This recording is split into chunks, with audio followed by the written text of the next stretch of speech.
Where are we? Oh, yes, Malawi. We're going to the village of Wimbe to meet a bright young spark who's found a revolutionary way to light up his community. And Wallace, it's a truly extraordinary story about a local hero called William Kamkwamba, who single-handedly has transformed the life of his entire village. Most of the people don't have a chance to access for electricity. In the rural areas, it's only 2% of electricity.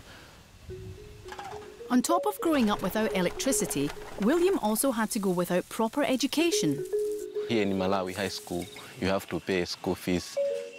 My parents didn't manage to pay. Because of that, I was forced to drop out of school.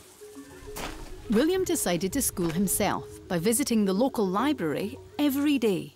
One day, I found this book called Using Energy. I saw the cover of the book had a picture of the windmill. And then when I opened inside, they say windmill could pump water and generate electricity. I was like, wow. Aged just 14, William set out to build one. I didn't have money to buy materials. So what I did, I went to a junkyard. For the blades, I used PVC pipes.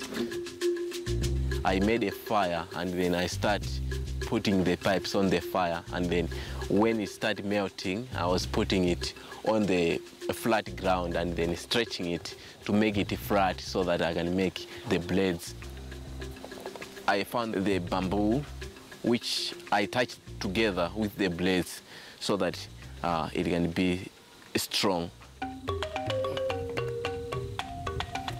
Using wood from gum trees, William built a 5-metre-high tower and attached his PVC blades to the top. Finally, William used a dynamo connected to the rim of an old bike wheel, which he hoped would convert the windmill's movement into electrical power. When I was doing that, lots of people were laughing at me. I was afraid that if this thing is not gonna work, they will say that you are a little crazy. So I was like just crossing my finger that let this thing work. So I put it up, and slow but surely it started spinning. But would his makeshift creation actually produce electricity? That night, he put it to the test. He wired his windmill to a small light bulb, climbed the tower, and waited for the wind to blow. At first, a little bit of light just came on, and I was like, oh, now the light is coming.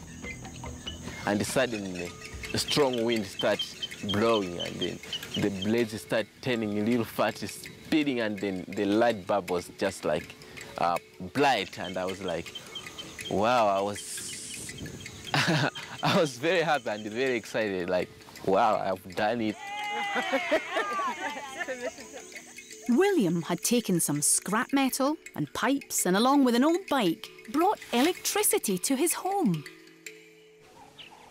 With his brilliant creation and astounding success, he built 2 more.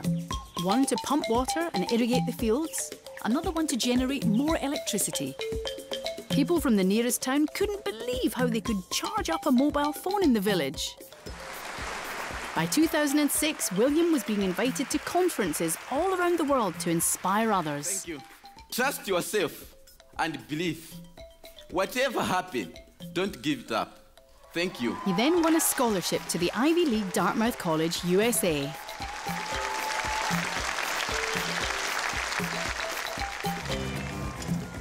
Back home, the boy they once thought was crazy has totally transformed his area.